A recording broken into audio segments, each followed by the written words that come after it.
So don't take that. We won't take the. Yes, let's be the Pods. in Springfield.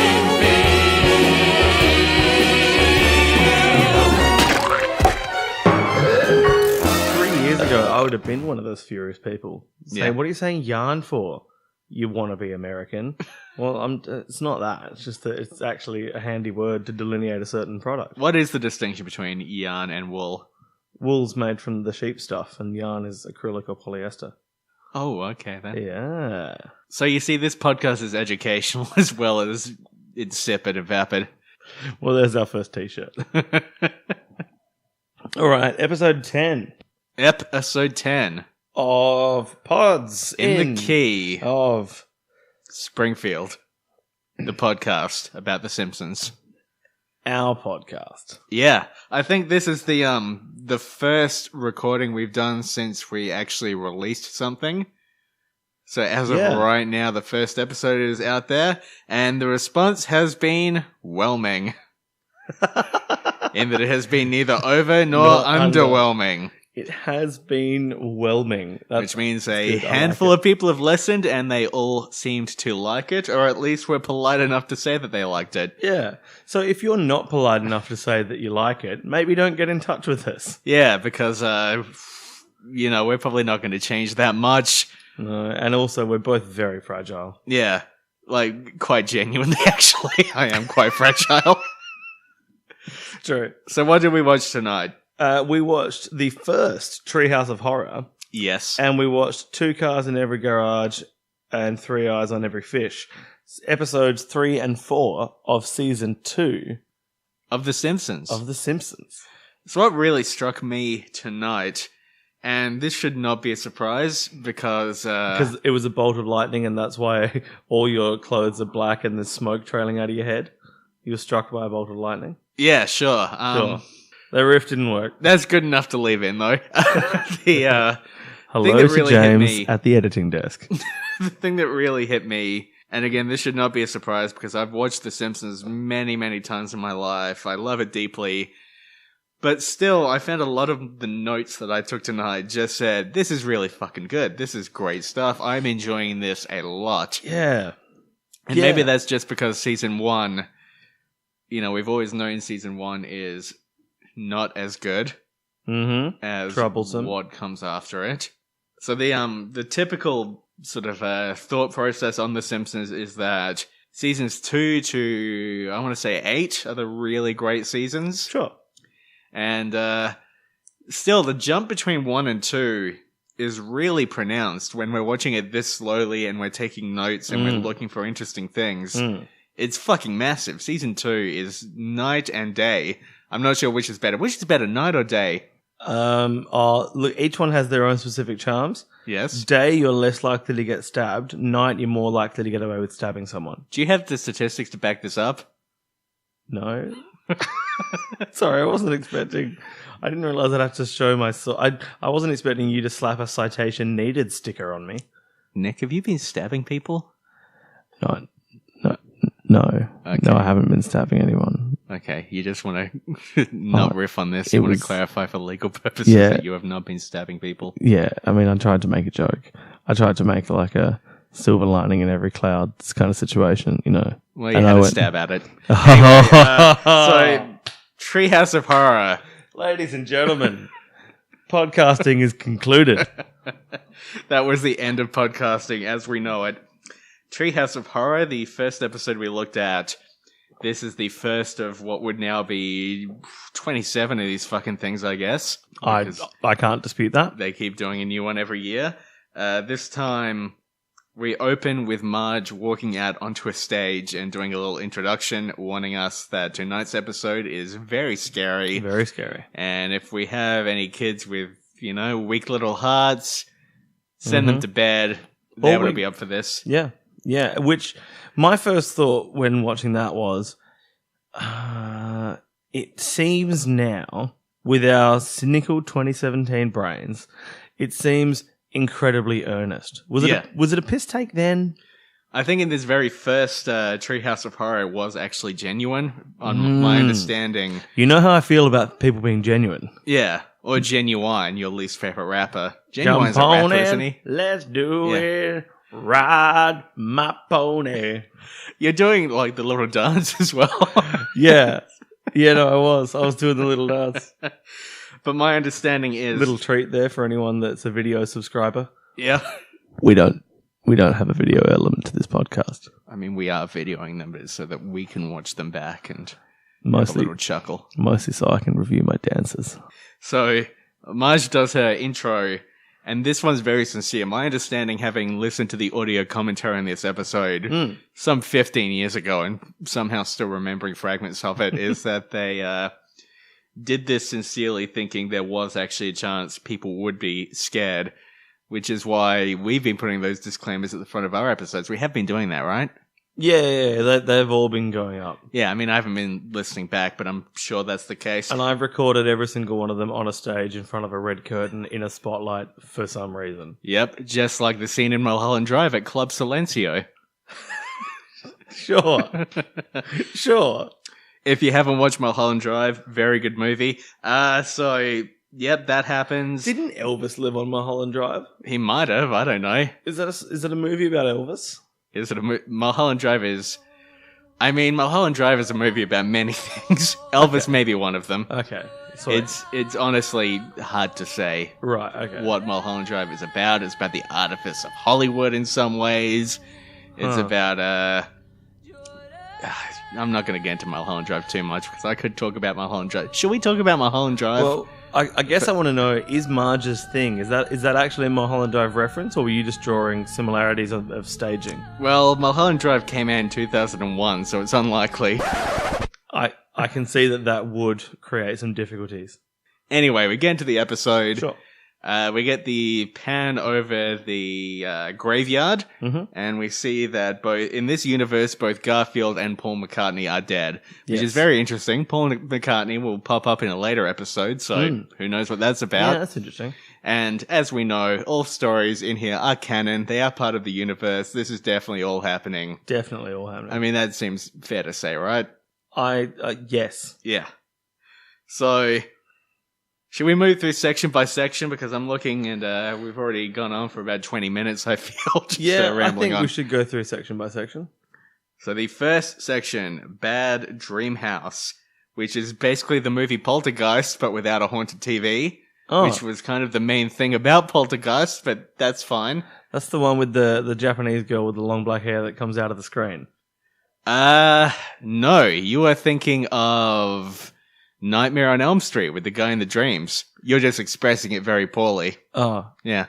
Oh, that's awkward, and I apologize. As you should. Yeah, Poltergeist is the one where the family buys a house and later finds out it is built on what they call an ancient Indian burial ground, what we would now call a Native American burial ground, because we are doing the absolute bare minimum that is now expected of everyone who isn't a complete piece of shit. Yes. So, I mean, different time, different... I don't know, was that something people thought about when this episode came out? I don't know. And, there's a lot of the names on the tombstones of the burial ground.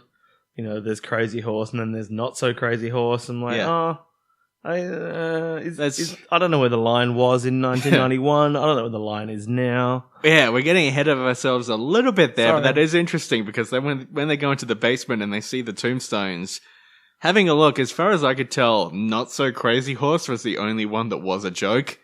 The rest were just names of famous Native Americans from history. Sure. Okay. Which is strange that they were all buried in this one spot underneath this haunted house. But I mean... That's geographically amazing. Yeah. Yeah, and as we know, this episode is based on hard facts and evidence of actual house hauntings, which definitely do happen and are real. And that movie you mentioned before, Poultry-Ghost. Yeah. About the dead chicken. Poultry-Ghost, yeah. Poultry-Ghost. It was That's what you said, wasn't it? It was the sequel to Chicken Run.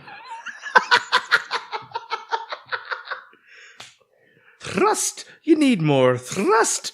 Oh, he's fucking dead. Is that a line from the movie? Yeah. No, when they're trying to get over the verbatim? fence. Yeah, it is. I'll pull it up and play it into the mic if you don't believe me. Want to fight about it?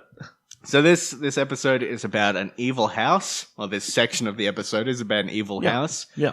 So, Nick, have you ever lived in an evil house? Is the house we're in right now evil? No, this house is not very evil. Have I lived in any evil houses?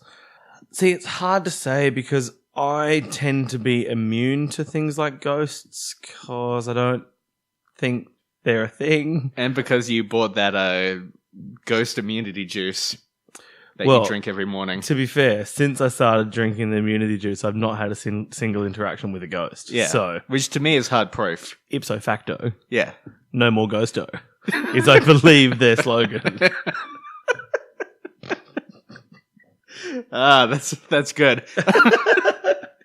But yep, they move into this evil house, or I mean, sometimes the house is evil, sometimes the house is just capable of accessing alternate dimensions. It's hard to get a good grasp of exactly what this house's deal is. I'll tell you what's interesting though. I'm glad you mentioned the vortex into the alternate dimensions. Yep. Maybe this is, my alternate universe time travel theory. Ooh. Where two versions of Krabappel, old Krabappel and young Krabappel, and old Burns and young Burns. Yeah. So for anyone that hasn't heard my theory so far, there is a young school psychiatrist and Mr. Burns, who I believe are the same person. There is the teacher of the special school that Bart goes to in season 1 episode, Bart the Genius, and Edna Krabappel, who I think are the same person. And there's a couple of others. The one that's going to come along in segment 2. But I wonder if this house, this evil house with a vortex, maybe that is the point in which these timelines are being crossed. Interesting. So it's this specific house. Well, which has, of course, evidence of an alternate dimension that exists within this universe. If that's where and we know this to be canon, a thing that definitely happened, even though it is framed as Bart telling a story. It is framed as Bart telling a story, but that's fine. Yep. Because, I think this house is if this house is the nexus for the vortex, then it is the nexus for my entire alternate universe time travel theory. Which I need a better name for. I listened back to one of the old episodes, and at one point I described it as I said that time was a flat omelette, and that this time travel theory was me folding the omelette in half. So I'm gonna riff on a name. I'm gonna keep coming up with better names for it. All right. So what if we? What's a good name for this? Like Dr. Nick's softball theory. So. That's how you cook an omelette, right? Yeah, that's exactly how you cook an omelette. Well, I mean, we can make it basically egg-based. Yeah. We could say it's my sunny side up galaxy theory. Sure, you're universal hatching. My universal hatching? Yeah. Eggs hatch, don't they? Yeah, I just wasn't expecting you to go down the pre-culinary kind of egg situation. I mean, eggs can be multiple things. Man, how long have we been cooped up in here trying to think of this name? Well, that's it, ladies and gentlemen. We do like to have fun. But there's a serious side to this as well, because the Simpsons family all try to murder themselves, or each other. In this episode. And in the scene where they're all prancing around the room, holding knives, looking to stab each other, I started to think, what would Dr. Marvin Monroe make of this, do you think? Do you mean Dr. Marvin Monroe? Yes, that is how I meant, Nick. Well, knowing him, he'd probably think this was a valid form of therapy. Yeah, I think he would have looked at the electrocution and the foam pads and then the metal rods within the foam pads and gone, knives! Of course, why didn't I think of that?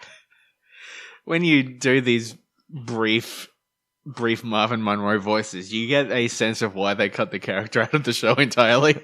Yeah, it hurts. I already had a sore throat this morning, so... I definitely do think Marvin Monroe would encourage Homer to stab his children, if it came down to it. Yeah, but it would be through the lens of, think about why you're stabbing your children.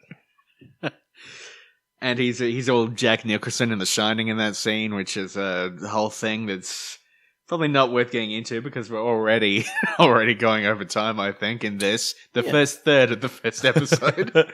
Oh, but there's one thing that I can't leave. Yep. So when of course, you remember, because we watched it 20 minutes ago, that when things start going badly and they find out about the Native American burial ground, Homer calls the real estate agent.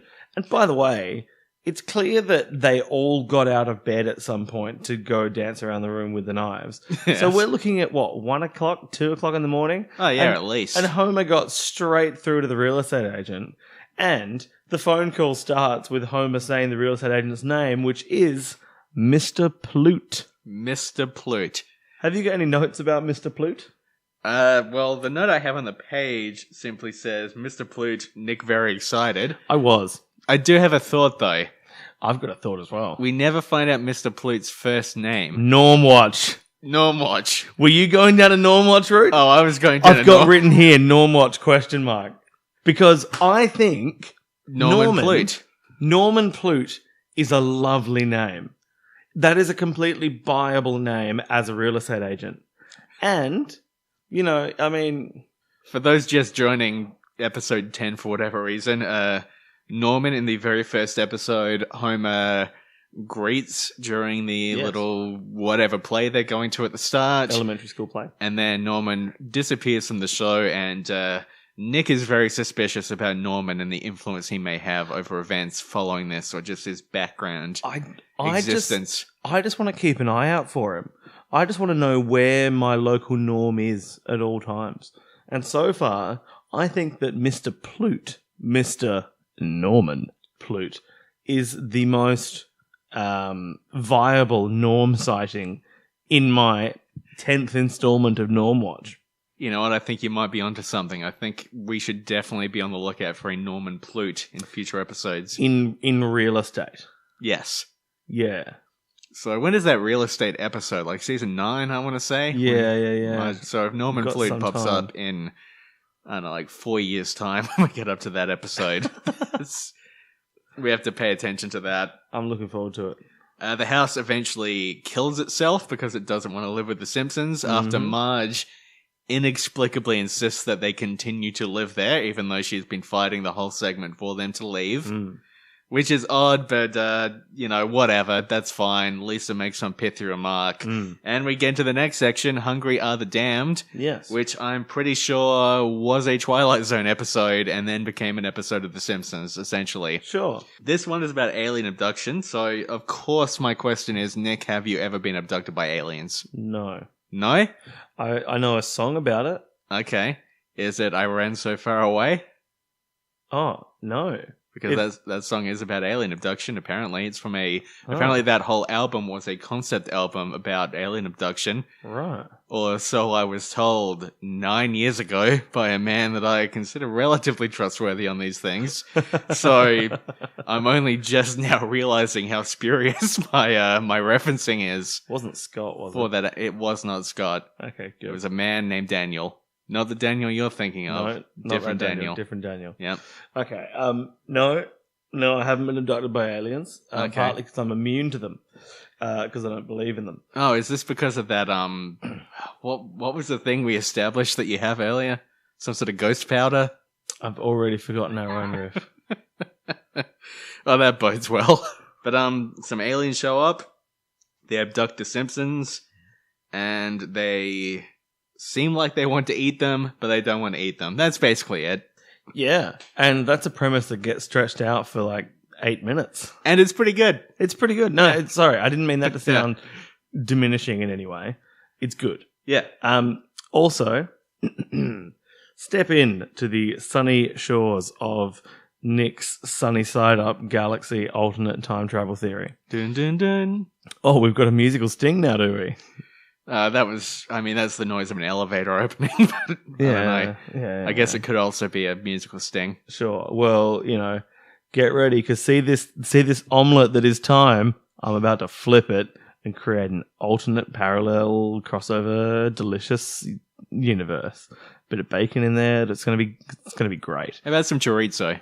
Yeah. Oh yes, we can do some chorizo. Yeah. Sick. But this is the first interspecies version of my egg flip. No, that's a drink. Time travel thing.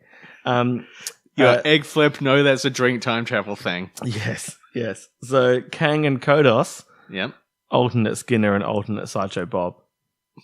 Okay. Similarities in the voices. Okay. Now, some people would say, well, Nick, they've only got a limited number of voice actors. It's probably just those voice actors doing those voices. I disagree. Yep. I disagree entirely. That is not what this theory is based on. This theory is based on traits. This theory is based on appearances. This theory is based largely on voices sounding similar. And I think Kang and Kodos are Principal Skinner, Sideshow Bob, from an alternate universe. Timelines have crossed. They exist in our universe. Here they are. Okay. Would you say that either of them have big shoes to fill? Big shoes to fill. Big shoes to fill, yeah. Yeah. Well, they've got like 8 shoes to fill because they're tentacled octopusy style creatures in this. Kang and Kodos are good designs. I really like the designs on these two. I'd sort of forgotten that this is a neat bit of alien design. Tentacles, bell jar, Yep. one big eye, Constantly drooling. constantly drooling. As, you know, I really relate to that because, as you can see, I've left a large stain on your couch and I would prefer for you to think of that as drool. Jesus Christ. I do put drop sheets down wherever you go. So anyway, in this episode, Lisa discovers a cookbook. It says, what does it say at first? How to cook humans. Yeah. Then they blow up some space dust and it says how to cook 4 humans. Mm-hmm. And then how to cook 40 humans. And then Yes. how to cook 40 humans. Yes. Again, remembering the audio commentary from this episode, Yeah. which I listened to approximately 25 years ago. Mm-hmm. They mentioned that originally the joke was going to be they blow off even more dust. And it said how to cook 40 humans and then eat them. Which Nice. would certainly make a lot more sense than what happens in this episode. Yeah. Because even the creators acknowledge that it doesn't really make sense that they were not only clearly fattening them up, but like weighing them and getting really excited about Homer being overweight throughout the episode. And then they very much upset Sarok, the preparer, my favorite character, I think. Yes. And, by the way, there's another scene in this episode that I forgot to mention earlier, but whatever, where they ask the alien, one of the aliens, what their name is, and he says, to pronounce it correctly, I would have to pull out your tongue, which bothers me because the aliens very clearly have tongues. Oh, that's an interesting point. Yeah. But do they have tongues that are somehow differently shaped to our tongues? Well, my understanding from that one time when I was abducted and I seduced and made out with the captain of the ship, Sarok. yes, is that aliens do have regular human tongues, and they are adventurous, and they like to poke around a lot, Oh, God. and they're just very into tongue play in general, and it is very similar to a human tongue. I can say that from my experience with the aliens. The last portion of this episode, I don't know where you want me to go from there. the Raven, quote the Raven, Yes. Yes. nevermore. Nevermore. Now, this is one that I almost feel like I'm going to have a hard time, making with the funnies, because all of my notes, here are some of my notes for this one. Dan Castellaneta fucking rules. Yes. James L. Jones is good. The Raven is good.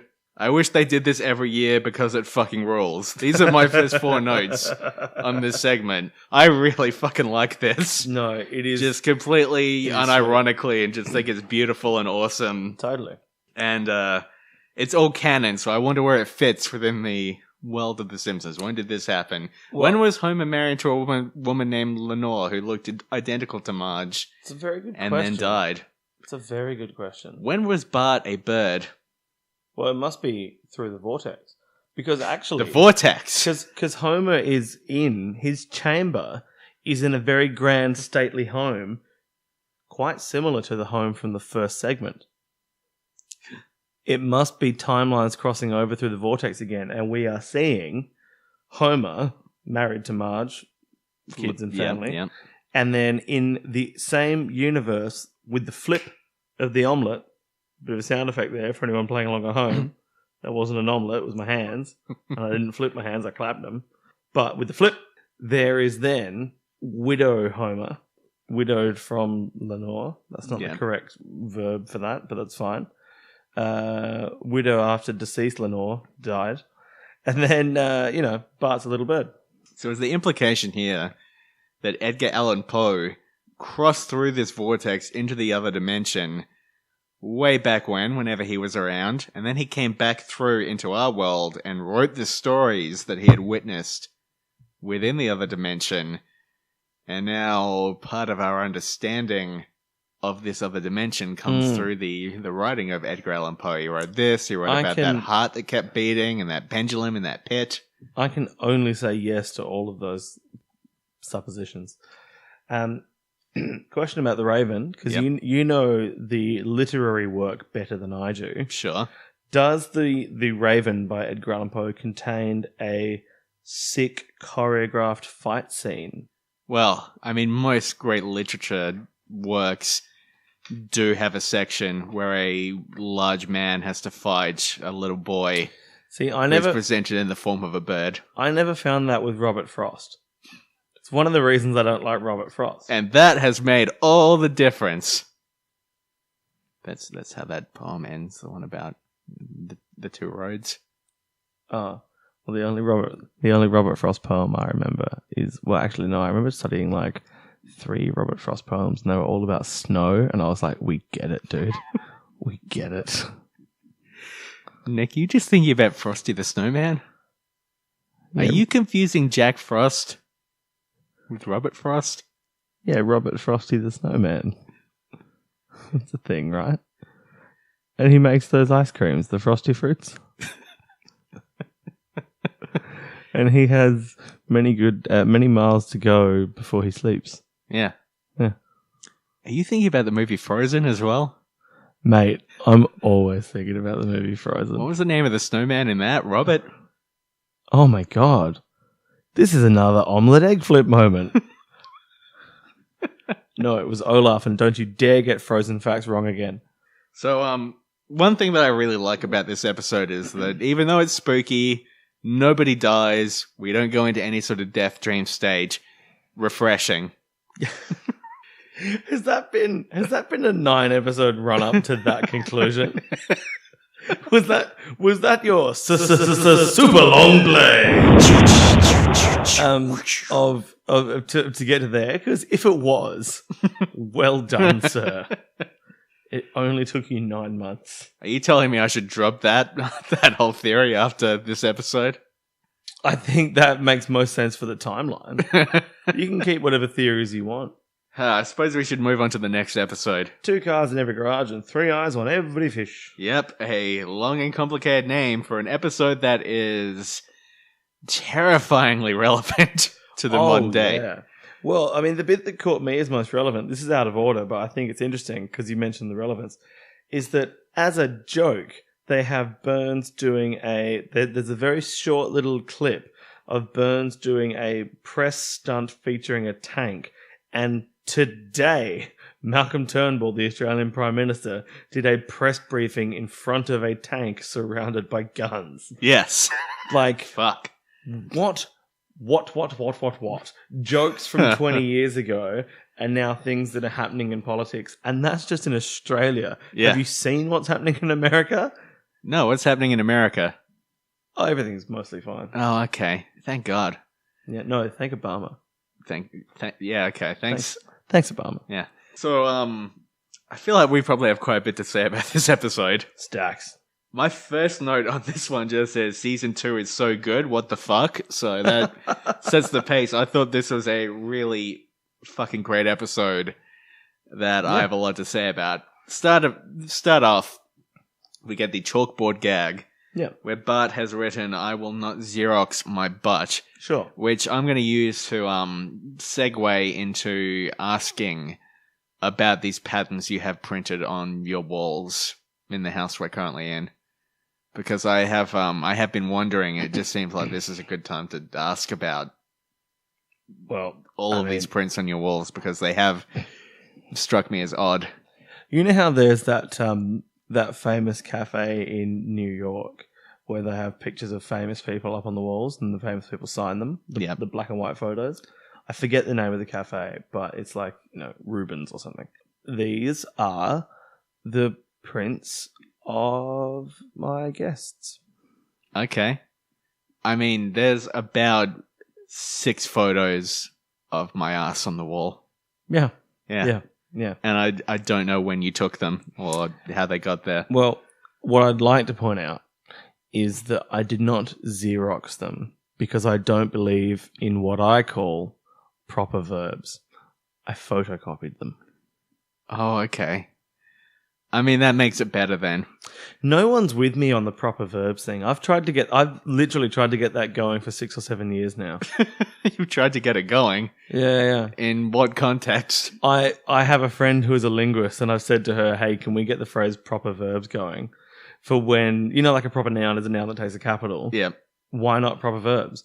And the first one that I thought was a proper verb was the Facebook capital L like, if you like something.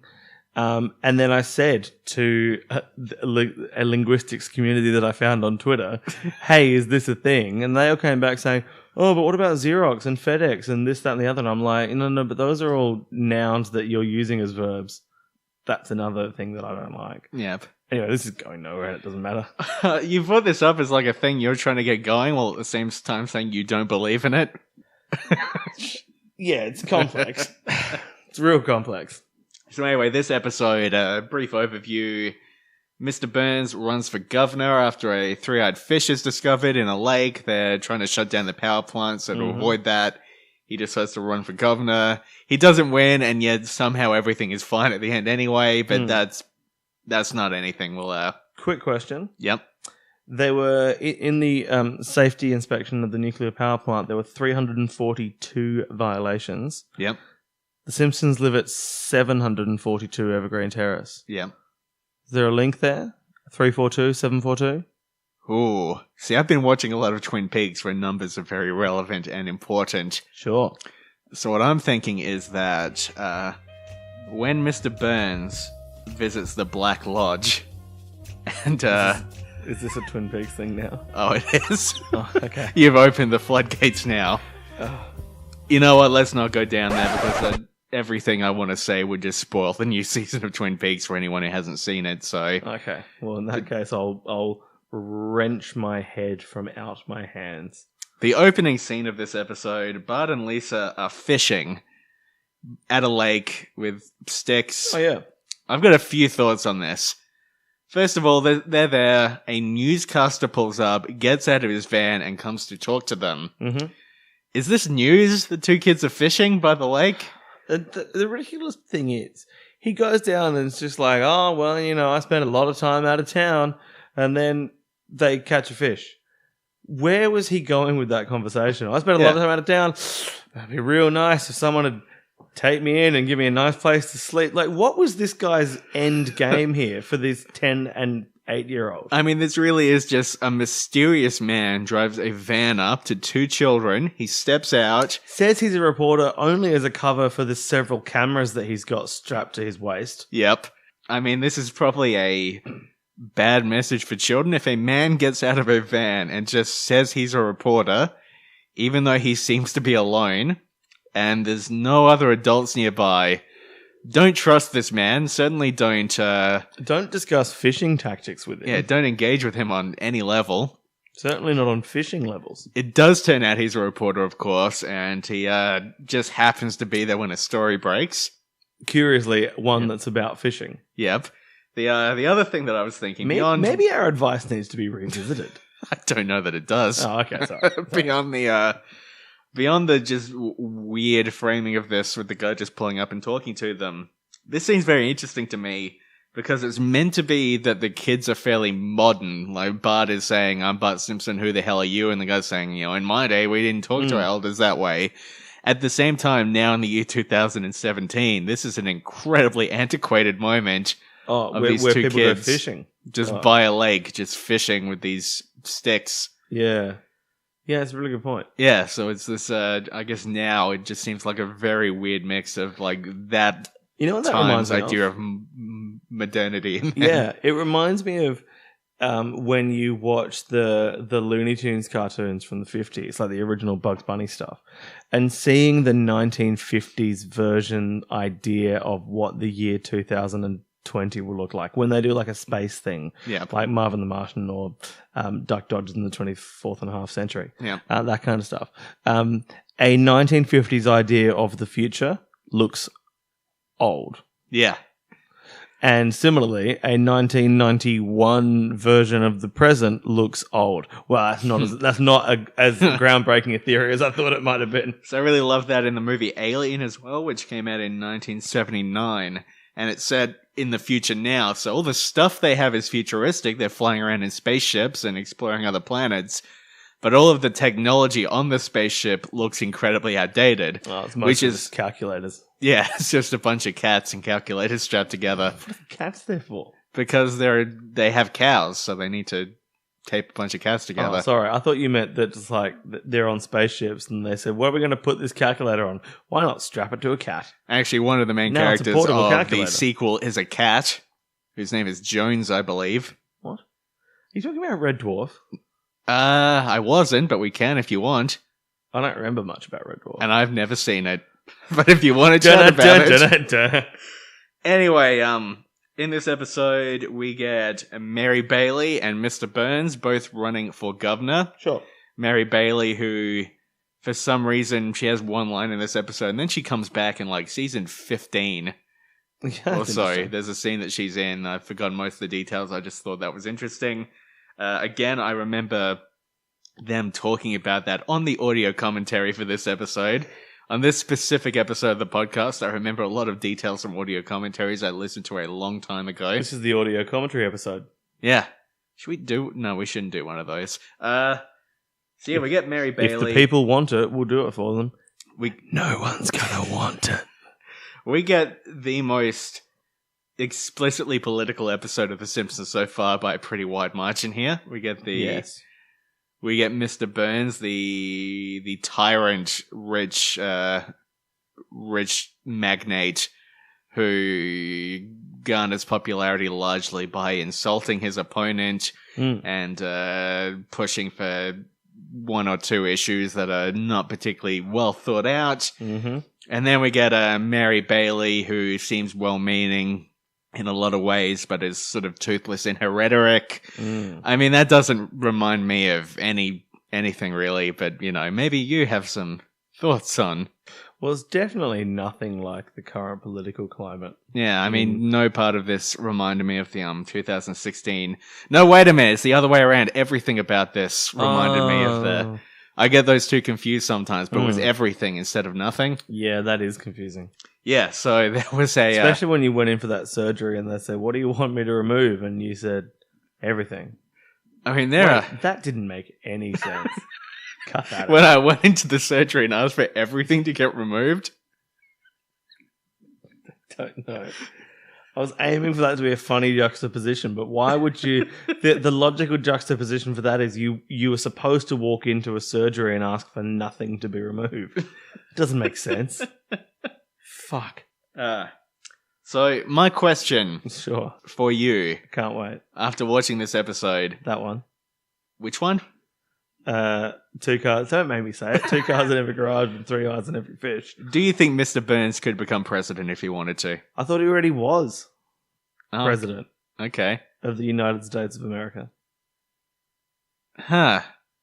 I mean, yeah, that is sort of the... I mean, in the real world, certainly he is. But yes. In the cartoon world of The Simpsons... In the cartoon world, he could, as long as he doesn't eat any fish. I feel like Mr. Burns, if this episode was made today, would simply call the Throughout Fish fake news. Nice. Yeah. Yeah. Instead, and this is fucking crazy, but Mr. Burns, the obviously Republican candidate, he bolsters his reputation by bringing in an imitation of Charles Darwin and saying that because of evolution... This is, which I thought was amazing. That's really good. The fact that the obviously conservative candidate in this political race tries to back up his views by bringing in science. Well, I mean, it's very convenient to rely on science when it says what you want it to say. Yeah. Getting in Darwinism or to when win you people can- over. Or when you can bend it to say what you wanted to say. Speaking of that political commercial where he has the "You there, actor portraying Charles Darwin." Yep. He refers to Blinky as a kind of superfish. Blinky being the three-eyed fish. Indeed. As a kind of superfish. Blinky Bill, yeah. I believe Ian Thorpe was called Superfish. Is this the Oh. story of Ian Thorpe? Is this the story of Ian Thorpe? Did Mr. Burns take a big mouthful of Ian Thorpe's flesh and spit it across a dining room? Are you saying that Ian Thorpe was maybe dipped in a pool of acid to gain his abilities? Real acid? Are we alleging that Ian Thorpe is some sort of superhero? Yes, I am. An Australian bloody superhero. Okay, good on you, Thorpe. We're, I Cheers, mean, I mate. don't know that I'm a big fan, but I think you're pretty good at what you do. Cheers, mate. Yeah, cheers. We'll crack a VB for you. At the start of this political ad, Mr. Burns is caught saying a bunch of weird shit about how much he hates everyone. Yeah. And that's on the tape and everyone sees it. And, you know, they have taped evidence of what a piece of shit he is and the awful things he says when he doesn't know he's being recorded. Again, no obvious links to anything that has actually happened. No, none at all. I mean, aside from that whole pussy grabbing thing with Trump. Yeah, in the But locker aside from that. Yeah. I mean, it's barely a related example, though. I mean, it is weird, though, how much of this episode has actually happened within the last year. Yeah. And look, you know, I know that I'm just going to get cynical for a bit. I know that it can get quite tiresome to be a Simpsons fan and see the news articles like, oh, the Simpsons predicted the future. And then it's like, you know, the scene where the school reunion has music being played from an iPod. Yeah. It's like, well, okay, that doesn't really count because you know what? That was easily foreseeable at the time that it was drawn. That's why it was drawn. But in this episode, it is worth drilling down into the facts that the jokes that they have made come out. They're batting 100 on these jokes, turning out to be very closely related to real world events. Even the way Mary Bailey's campaign, we only see a little bit of it, but mostly seems to be centered on the idea that people will vote for her because they are intelligent rather than actually presenting, you know, a sort of a position that people can attach themselves to. It's just mostly, if you vote for that guy, you're an idiot, which we now know is not an effective way of winning an election. Apparently not. I like when Marge, when they're training up for the dinner. Am I jumping too far ahead here? No, by all means. When they're training up for the dinner and Lisa has her epic question, which she reads out. Yep. And then the coach says, no, just stick with the question on the card.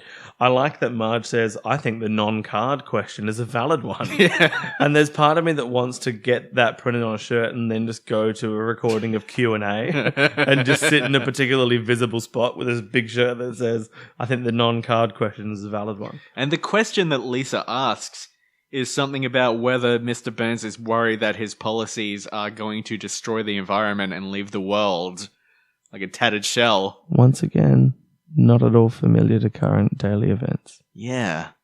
I mean, except for the impending destruction of the Earth that seems to be happening. And the way that America's abandoning all the treaties and refuses to acknowledge the scientific fact that is global warming and stuff like that. Yeah, and the way that giant iceberg broke off in Antarctica the other day. And Yeah.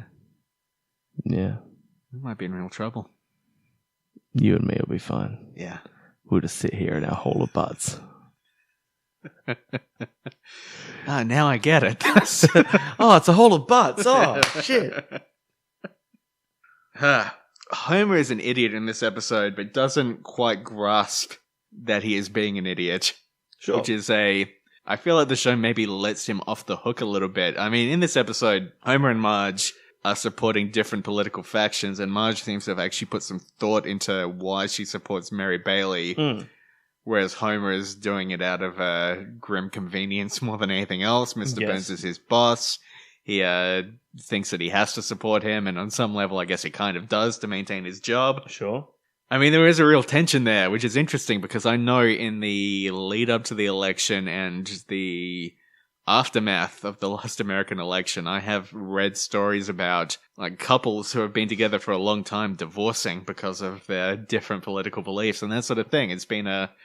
Did no one think of showing them this episode of The Simpsons to show that you can actually get along? Yeah, don't you see? You can just stay married to your idiot husband for 26 more years. That's all you need to do. There's a scene in here where Homer and Marge are in bed, and Marge doesn't want to snuggle, which is the terminology for fucking, and she rolls right out of the bed, and Homer and Marge have a little conversation, and Homer says something along the lines of that Marge says that she doesn't feel like she can express herself properly in the house, and Mr. Burns is coming around for dinner and everything. And Homer says to Marge that she can express herself through her home and her cooking. Yes. Which is obviously a fucked thing for Homer to say. But something that I have somehow never clicked with while watching this episode until this viewing, that I wrote a note, is that when he says this, something clicks in Marge. The idea that she can express herself through her cooking. Yes. And then use it as this sort of political tactic that... I don't know how this has slipped me by. I guess because, I used to watch this as a child and wasn't thinking that deeply, and I'm just an idiot in general.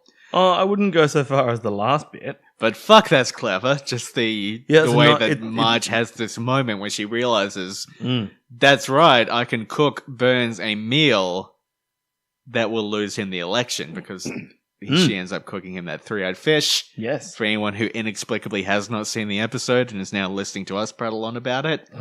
She cooks Ian Thorpe.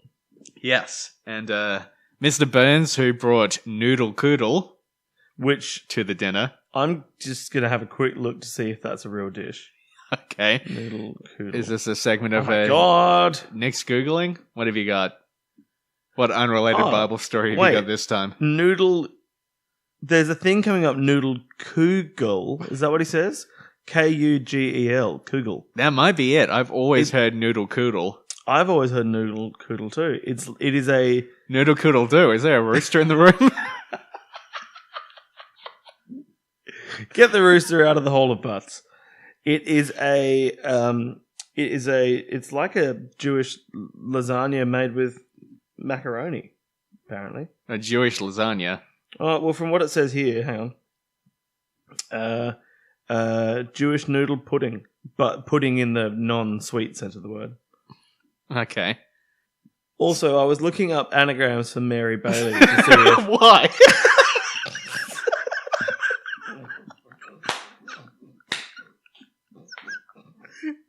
You've been sitting on your phone for the last 10 minutes. I was wondering what you were looking up. You were looking up anagrams for Mary Bailey. To what end could you possibly be looking up anagrams of Mary Bailey? Because I felt like there'd be something in it. Was there?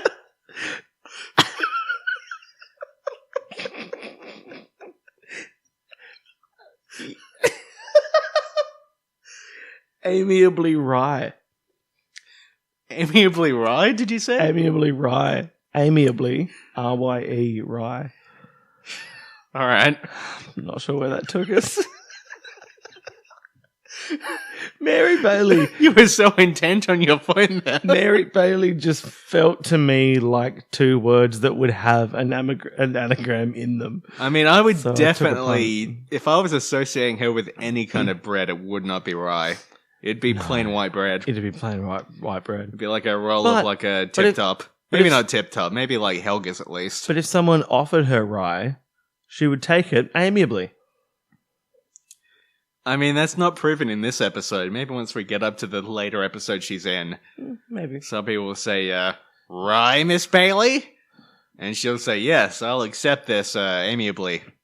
Do we need to start Rye Watch? Rye Watch? I don't know. At one point, Burns uses the phrase, and they can put that in their pipes and smoke it. Is that where I got that phrase from? I'm pretty sure that was an existent phrase, but that's also probably where you got it from. Yeah, because I'd like to know where that phrase came from, because this is another... Here's a segment we haven't touched on for a while, the ways in which The Simpsons has ruined my life. I frequently use the phrase, put that in their pipes and smoke it. Actually, it's enriched my life now that I think about it. It's enriched your life? It's enriched it. How many pipe smokers do you know? Do the bubble pipes count? You know they do. 7. Okay.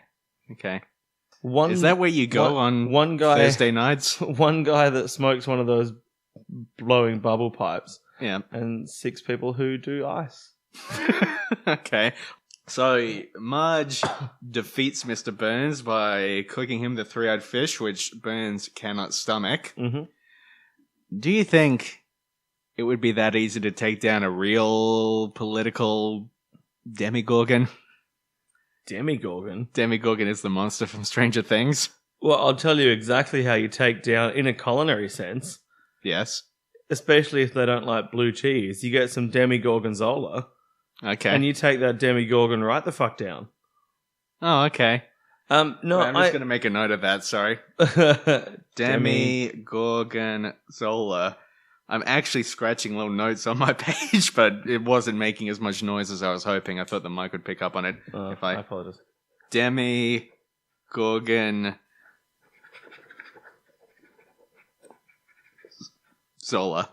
Very inefficient handwriting you've got there. Yeah. Yeah, I mean, I don't know. Where's this going? Would it be that easy to take down a political pundit's the wrong word? I mean, wouldn't that have been nice if any of the fucking thousands of roadblocks set up had any effect at all?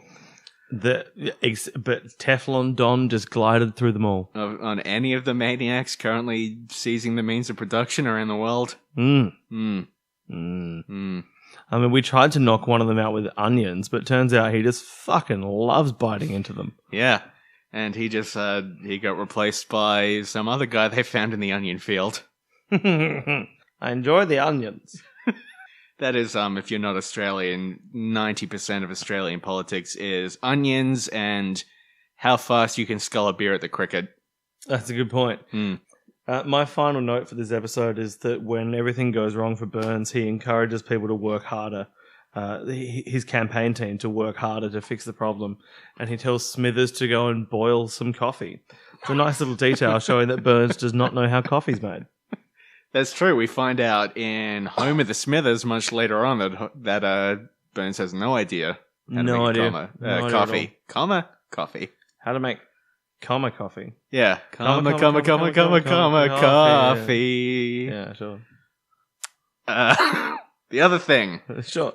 The other thing that struck me about this episode is this is, episode, I want to say 105 that we've watched. How many of those episodes are you lying down in the middle of this podcast? Yes. Am I keeping you up? Just give me a couple of seconds of silence so I can move the mic.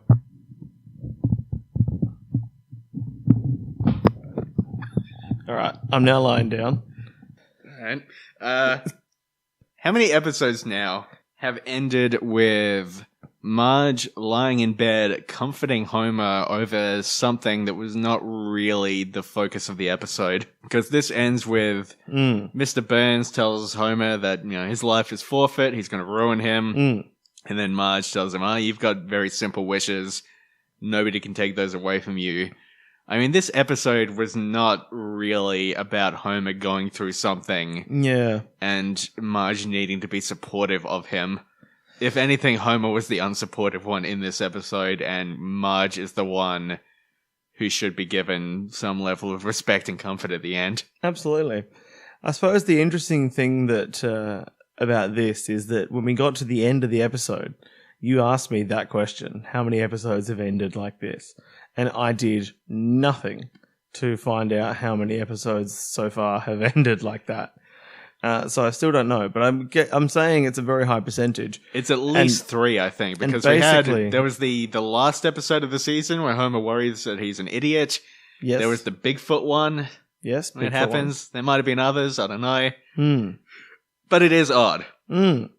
It is odd that Homer constantly needs reassurance and comforting in the episodes where Marge is primarily the one going through something. Yeah. Was ending TV shows with like a final summary conversation in bed, was that a particularly early 90s TV trope? Well, every episode of Cheers would end with all of the members of Cheers in bed together, saying, "So what did we learn today, gang?" I honestly have no idea if this is a jape or not, because I've never seen any episodes of Cheers. Well, Ted Danson would turn to Woody Harrelson in bed, and he'd say, "Hey, it's me, Ted Danson. How are you going, Woody?" It's me, Ted Danson. And Woody Harrelson would look him square in the eye. And say, "I'm Woody. Howdy, howdy, howdy." Yeah, exactly. He would say that. And then Matthew McConaughey would turn around and he'd say, "It's like we're living in somebody else's dream. Time is a flat circle." And Woody Harrelson would say to him, "You gotta stop saying shit like that, man." No, you've gone into that TV show. Do you want me to give you a clue? Please. Alright, so the TV show, I'll give you like a little, this will be hard to get, but I'll give you a little like acting out a scene that might happen. Oh, sick. Okay. I'm into this. Alright, so, alright, it's me. That's Matthew McConaughey. Yeah, alright, it's me, Matthew McConaughey. I got some detective work to do. I'm gonna do that detective work, and I'm gonna stay true to who I am. These are the two parts of who I am. I'm gonna do detective work and be true while I investigate The Sopranos. So which TV show is that? Unbreakable Detective Schmidt. Unbreakable Detective Schmidt? Incorrect. Oh. It was 30 Rock. Oh. Yeah. Oh, they're both Tina Fey shows. Yeah, that was the connection. Fuck. Yeah. Oh, Matthew McConaughey. Yes, exactly. Oh, it was all there all along. You just have to put the pieces together. You have to be like a detective. Truly. What like in LA Noire? A little bit like LA Noire, yes. You know, I have a much fonder memory of that video game than I should. Yeah?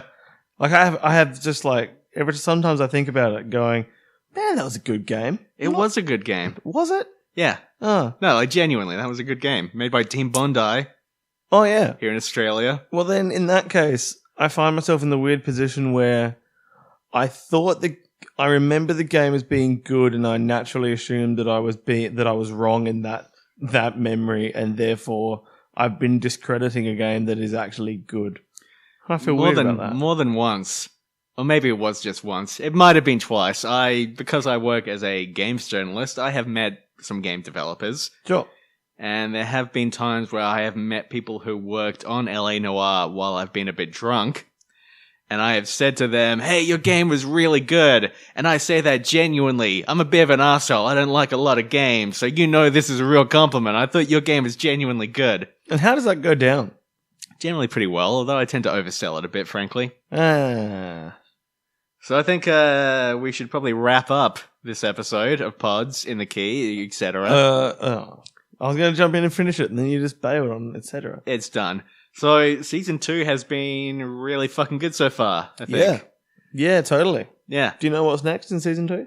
Let's see what happens next. I think there is the episode where I sprung that on you. That was a question without notice. I think it's the episode where Lisa dies, and the rest of the series is a death dream. Sick. And then after that, there is the one Billy and the Clonosaurus. I think is after that, where oh, that's the one that Sam Neill, Laura Dern, yeah. Newman from Seinfeld.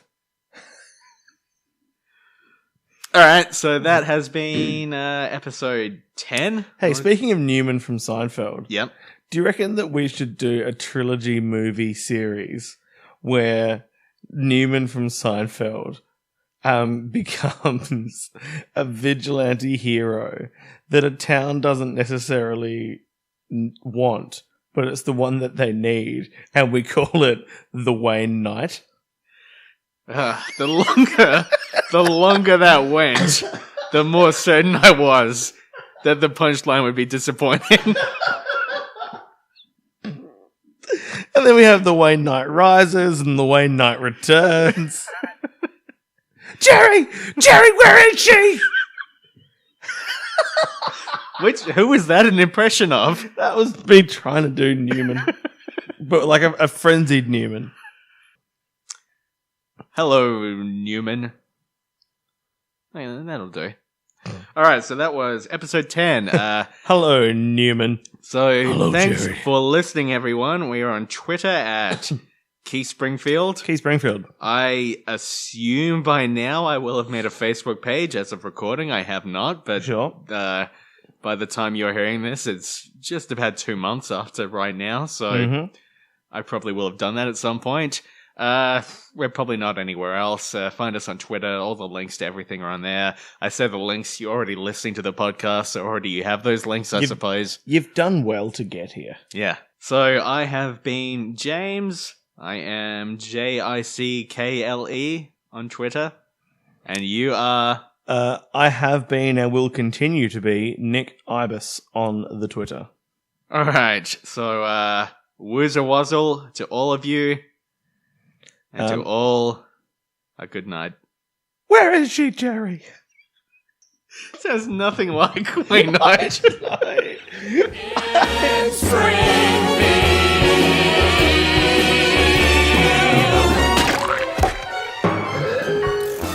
I've got a note here saying California Games was good.